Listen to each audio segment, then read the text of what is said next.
Hello friends, welcome back to Cosmopolitan Cornbread. So back in the spring, I filmed this video and realized I never shared it. So I thought, why not do that today? It is a recipe for homemade challah with honey in it. Absolutely my favorite challah recipe.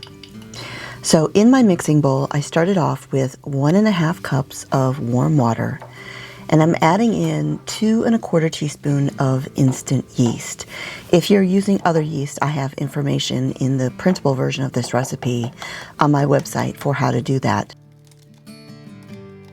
I'm going to need 4 eggs. One of them I'll only need the yolk.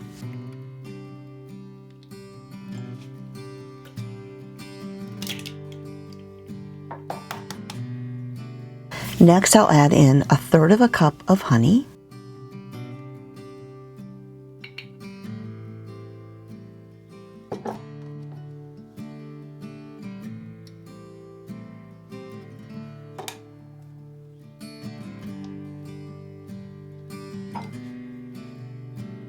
Three tablespoons of extra virgin olive oil,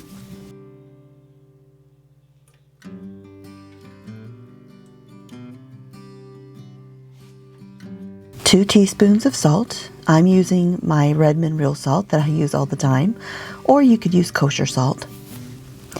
Now if you have it, you would also add in 2 teaspoons of sunflower lecithin at this point, but that's optional.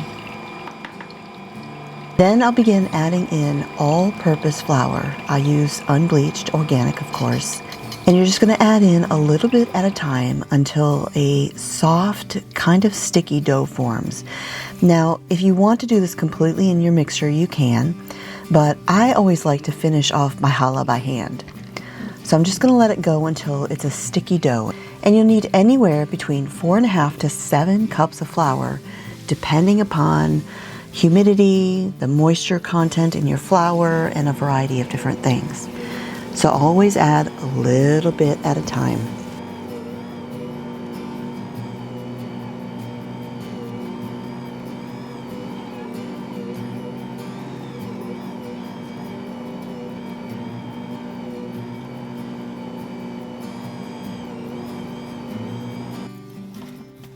Like I said, I always like to finish off my challah by hand.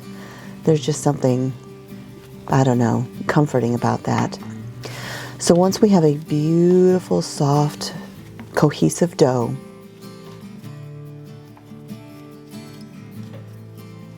I form it into a ball.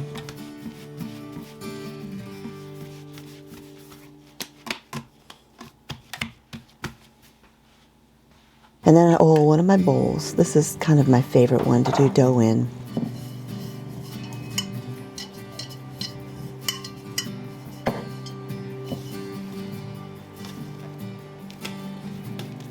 Put the dough ball top side down, coat it, and flip it over.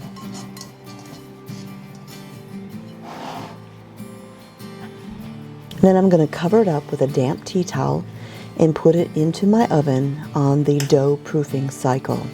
Now I have several tips for creating warm environments for your dough rising. You can check those out on my website as well. Now I'm going to let it rise for about 45 minutes or so until it's doubled in size.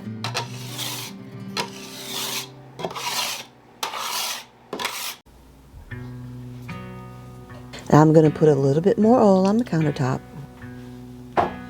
spread it out, and then this most satisfying moment.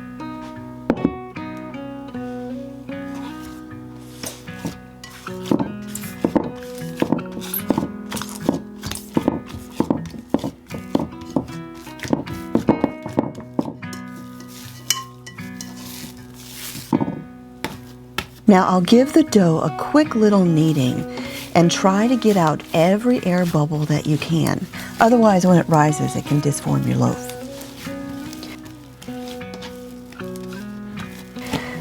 I'm going to divide the dough into 4 portions and get them as equally as I can. Now some people will actually weigh the dough to make sure it's exactly the same. I don't go that far. I just get it as close as I can.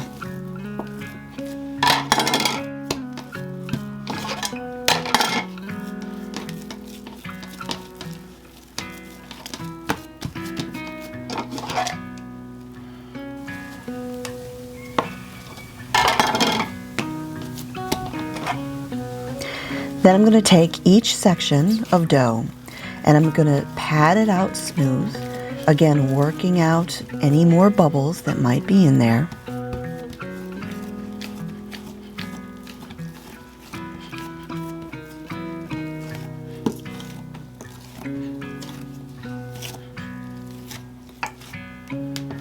Then I'm going to roll it up tightly, and then I'll begin rolling it out into a rope. I usually roll this out between 18 to 20 inches long, and we'll do that with all 4 sections. Now I get a lot of questions about braiding challah bread, and 4-strand is the traditional version, and it's really not that hard. Let me show you how to do it. Take all 4 strands and pinch them together at one end. And you'll want to remember the rule of opposites. We're going to start with the 2 in the middle and we're going to crisscross them. Then we're going to go to the side and you'll see the one that's on top will now be under. Do the other 2 and the same. If it was under, now it goes over. If it was over, now it goes under.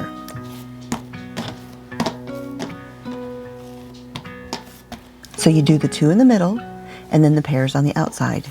And every time you're just going to put the strand under or over, whichever is the opposite of where it went last time. If it was over, now it's under. If it was under, now it goes over. And you just keep doing that. You do the middles and then the outer pair. The middles and then the outer pairs. Over and over until it's done.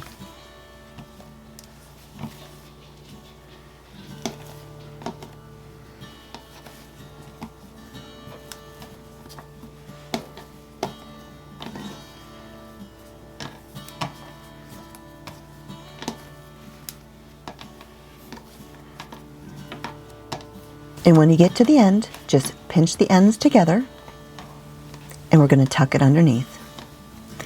And we'll do the same at the other end. Roll it up, tuck it underneath, and then you have a beautiful loaf, just like that.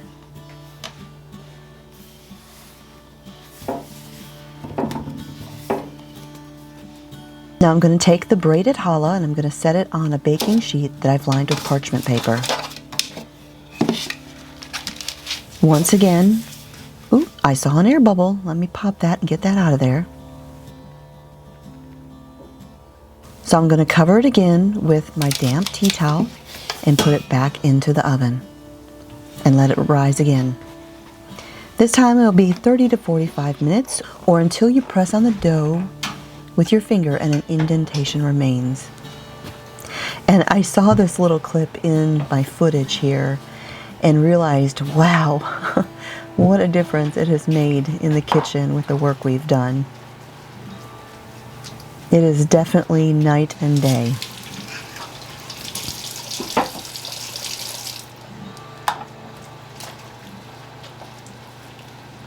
Now that the challah has finished rising, I've got my oven heating to 350 degrees Fahrenheit, and I'm going to go ahead and make the egg wash. I've got a tablespoon of water, an egg, and a pinch of salt in the bowl, and I'm just going to whisk it until it's nice and smooth. Then we'll brush it all over the loaf.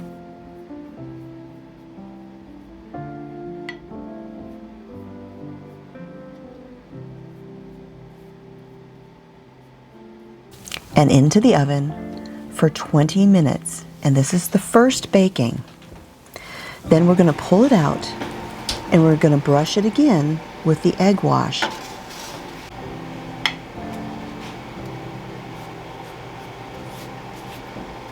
And this is going to let the loaf of challah get a beautiful, rich golden color.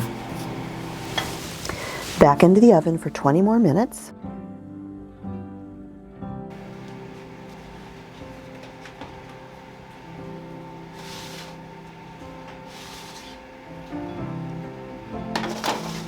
And I'm going to let this cool on the rack for a little while. You never want to break into or cut into a hot loaf of bread because it's going to let all the steam escape and your bread's going to get dry.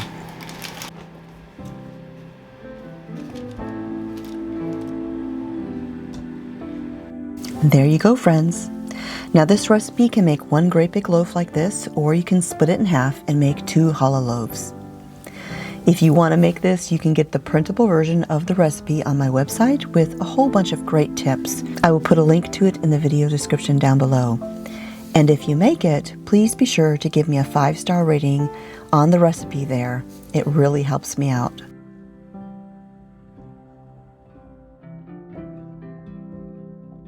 And there you go, friends. Classic and beautiful challah bread. Thanks for joining me here at the homestead. God bless, and I'll talk to y'all next time.